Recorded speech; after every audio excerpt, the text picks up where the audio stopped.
So next is the infective conjunctivitis. So how the diagrammatic feature of infective conjunctivitis, what you see in this diagram, there is a mucus secretion and there is a inflammation of conjunctiva and eyelids are look very edematous in the infective conjunctivitis. Last is a treatment. Treatment in which there is a prophylactic. So there is against the good eyes, that is fingers, and lie on affected side. Then there is against the other member, that is we can use a towel, handkerchief as a prophylactic in infective conjunctivitis. Then the curative treatment is that there is a washing of conjunctival sac with the NS 3 times in a day, that is from normal saline. We can use normal saline to wash a conjunctival sac. Then there is a mild astringent drops and destroy the surface epithelial cell containing a bacteria, organic silver.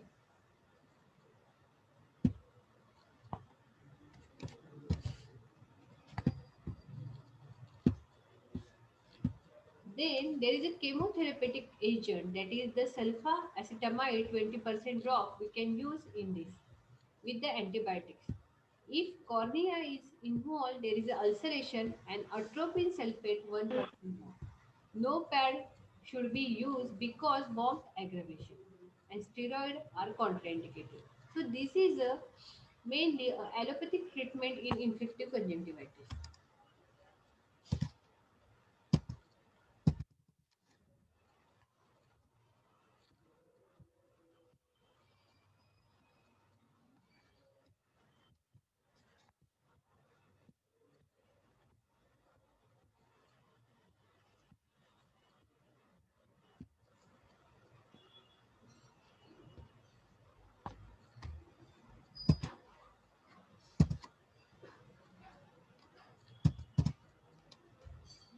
Slide.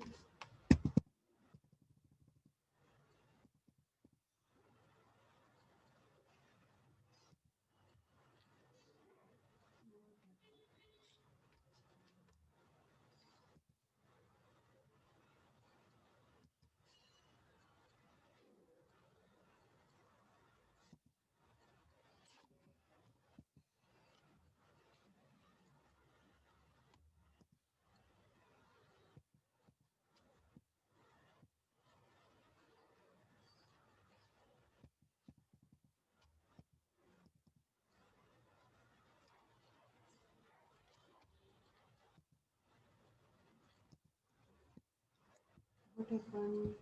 The slide is not going.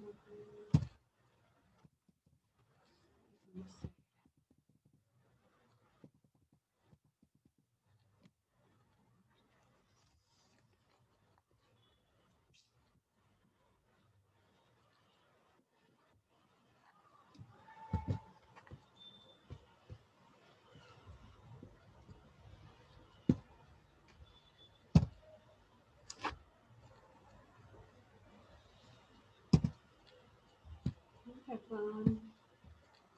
Some technical error.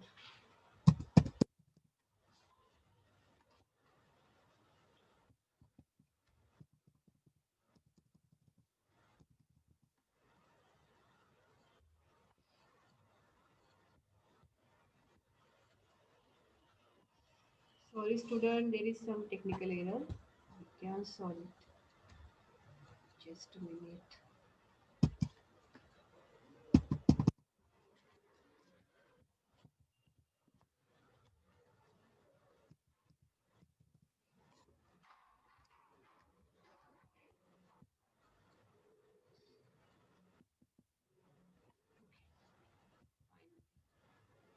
So this is a curative treatment of conjunctivitis. The second is the membranous conjunctivitis. When there is a membrane formation on conjunctiva, it is mostly seen in a rare cases, then it is known as a membranous conjunctivitis. So, when we see the etiology of membranous conjunctivitis, it is occur in the children from 2 to 8 years. In health following a eruptive fever and unhygienic living, that is from diphtheria, Staphylococci, pneumococci, virulent types of the streptococci, hemolyticus, and there is a contamination from a Faucial diphtheria. From a nasal diphtheria along a nasolacrimal duct, and there is an infection from carrier. So this is a etiology of membranous conjunctivitis. So when we see in this diagram, this is the acute membranous conjunctivitis. So there is a membrane formation. So this whitish membrane is present in a conjunctiva. This is a membranous conjunctivitis which is occur from in children from 2 to 8 years, but there is a rare membranous conjunctivitis. So when we see the pathology, there is a virulent organism, severe conjunctivitis, fibrinous or exudation on the surface and in a substance of conjunctiva. It form a membrane. So when due to the virulent organism there is a severe conjunctivitis and fibrinous are exuded. That exudation of fibrin on the surface and in the substance of conjunctiva. So when this exudation of fibrin is occur, it form a membrane, and when it is usually on a palpebral but can be on a bulbar conjunctiva. As we see, there is a two types of the conjunctiva, that is a palpebral and bulbar. So it is usually on a palpebral and most rarely also in a bulbar. Then there is the membrane is a tough and firmly adherent. There is an attempt to remove a causes bleeding and coagulative necrosis of the conjunctiva. When the membrane slug off, there is a healing and then granulation is occur in membranous conjunctivitis. So during the healing, there is a symbelopharon, that is the adhesion between a palpebral and a bulbar conjunctiva. There is an ankylopharon, that is the adhesion between lid margin, and contraction of scar tissue, that is the antropion. There is a corneal ulceration when the membrane is on bulbar conjunctiva. In mild clinical course, there is a edema of a lid with a mucopurulent discharge, moderate pain, and on everting lids, there is a yellowish and whitish membrane.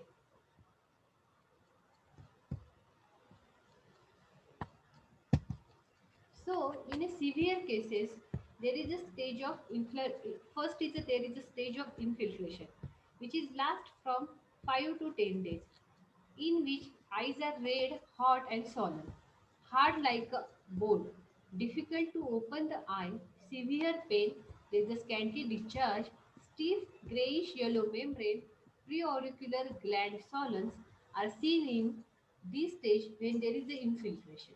Then second is the stage of suppuration. When there is a suppuration is occurs, that is the pus formation.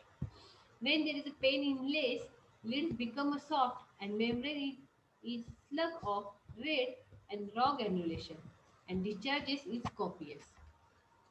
That is a more discharge. So when there is a suppuration is occur. Then next is a diagnosis. So there is a history of diphtheria, contact with the carrier and sign of acute conjunctivitis mark. There is a tough yellowish white membrane. The complication of membranous conjunctivitis, it leads to a corneal ulcer. That is the more serious condition. That is the most serious complication is that is the corneal ulcer. Second is the symbelopharon, entropion, xerosis, and trichitis. Then the treatment of membranous conjunctivitis, that conjunctival swab for a culture before a treatment. So before a treatment, the culture should be done in membranous conjunctivitis. Locally, we can use a crystalline penicillin 10,000 units per cc of a DW, that is distributor, at a frequent interval half hourly, and there is an antidiphtheritic serum 1 hourly. In corneal ulceration, atropine self ointment we can use twice daily. Antibiotic at bedtime is also useful in this. After a membrane is slug off, soft contact lens to prevent a symbol. This is mainly a allopathic treatment of membranous conjunctivitis. Next one is a pseudomembranous conjunctivitis. As we see the membranous conjunctivitis, the next topic is the pseudomembranous conjunctivitis. The etiology of it is usually seen in a children devitalized condition after eruptive fevers like Staphylococcus, Streptococcus, pneumococcal and chemical irritant, that is the ammonia, lime, silver nitrate. This may lead to a pseudomembranous conjunctivitis. Then the pathology, when we see the fibrinous exudate on the surface of palpebral conjunctiva due to irritation by bacteria or chemical only on the surface. So there is a exudation of fibrin on the surface of conjunctiva. Then there is a coagulation and form membrane. So it coagulate, fibrin coagulate and form a membrane. So it can be easily be peeled off without a bleeding. So it without bleeding it can be easily peeled off. So as we see, this is a diagrammatic representation of pseudomembranous conjunctivitis. This is a pseudomembranous conjunctivitis. As we see in this conjunctiva, this is a layer of pseudomembrane which are seen by the arrow. So the clinical feature of it starts as a mucopurulent conjunctivitis. Soft paleness, swelling of a lid, there is a lace discharge membrane on the third, yellowish white. So third day it become a yellowish white and there is a soft and paleness of swelling of lid. Then the 10th day of the week there is a membrane are disappear. So after acute conjunctivitis, acute catarrhal conjunctivitis remain which subside. So it start with the mucopurulent conjunctivitis, then turn into the pseudomembranous conjunctivitis, and later on become acute catarrhal conjunctivitis and which subside then. Then second topic is the ophthalmia neonatorum. It is defined as a bilateral purulent conjunctivitis in a newborn within the first 3 weeks of his life. The etiology contain it is due to the gonococci, pneumococci, staphylococci, streptococci. Genital virus present in a mother's birth passage inclusive gonorrhea. So it is due to the genital virus present in a mother's birth passage. Inclusive bodies present epithelial cell of conjunctiva of a newborn and urethra and vagina of mother. So mode of infection is before birth is very rare. During birth, when there is a face presentation during birth, ophthalmia neonatorum occur due to the gonococcal, pneumococcal, staphylo, and gonorrhea. After a birth, due to the soiled linen. So this is a diagram of ophthalmic neonatal. As we seen in this child at the age of first 3 weeks of his life, the eyes are look like that. That is the ophthalmia neonatal. Okay. Then the clinical feature. The incubation period of gonococci is 1 to 3 days and others are 1 to 2 weeks. Then there is a virus from 7 to 9 days. The complication of ophthalmia neonatorum are untreated and corneal ulcer heals with opacity. There is a bilateral opacity also. Macula in retina is not developed due to the obstruction to the vision and it causes a nystagmus. Then there is a corneal ulcer may perforate and can cause adherent leucoma. Cornea may slug off and can cause anterior staphylococcus. There is earlier the treatment, better the prognosis. So mainly the complication leads to a very bad effect on a baby. This leads to maybe a corneal ulcer, cornea may be slug off, there is a bilateral opacity, corneal ulcer. So earlier the treatment is the better the prognosis. So we can treat it fastly after a birth.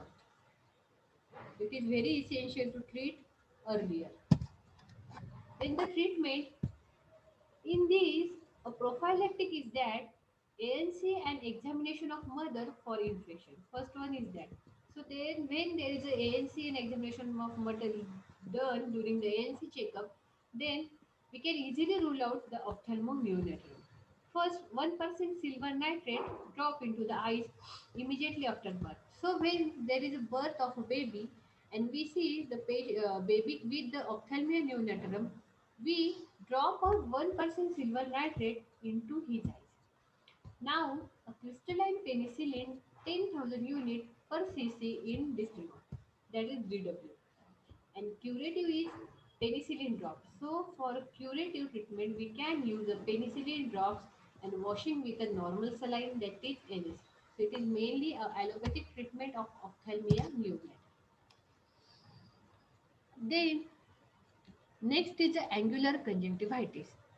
Etiology of which it occurs mainly in adult, that is associated with the nasal discharge, common in the spring and summer, and morax, axillophilus, diplobacillus, gram negative in pairs. The mode of infection is that it is due to the fingers, handkerchief, ascending infection from nose, usually the bilateral, and highly contagious. So, pathology of angular conjunctiva is seen that there is a proteolytic ferment by bacteria macerates epithelium. This ferment is inhibited by tears, therefore common in areas which are not bathed in a tears. There is a chronic inflammatory cells in a subepithelial tissue. So when we see a prophylactic pathology of angular conjunctiva, we see that there is a proteolytic ferment by bacteria. So this is a diagram of angular conjunctivitis. So there is a proteolytic ferment by bacteria and its ferment is inhibited by tears, therefore common in areas are not bathed in tears. So which are present when which are tears are not going there. There is a common chronic inflammatory cells in subepithelial tissue. So the clinical features are there is a irritation of eyes, itching and smarting sensation in the eyes with the signs that we see in a patient, that is there is a hyperemia, excoriation of epithelium of intermarginal strip of conjunctiva of lid margin in the inner and outer canthus of the eye. Then there is the excoriation of skin in surrounding area near a canthus. There is the congestion of bulbar conjunctiva at the inner and outer angle with a scanty mucopurulent discharge. Then treatment of it is zinc sulfate 1% with 2% boric acid drops we can use in this angular conjunctivitis with a oxytetracycline 1% ointment. So this is the allopathic treatment used in angular conjunctivitis. Then follicular conjunctivitis. So when we see a follicular conjunctivitis, there is an infective conjunctivitis with follicles. The follicles are localized and aggregation of lymphocyte in subepithelial adenoid layer of conjunctiva appearing as a tiny round swelling, and follicles are formed in the folliculosis. That is follicular conjunctivitis, trichoma stage 1 and 2 and drug allergy.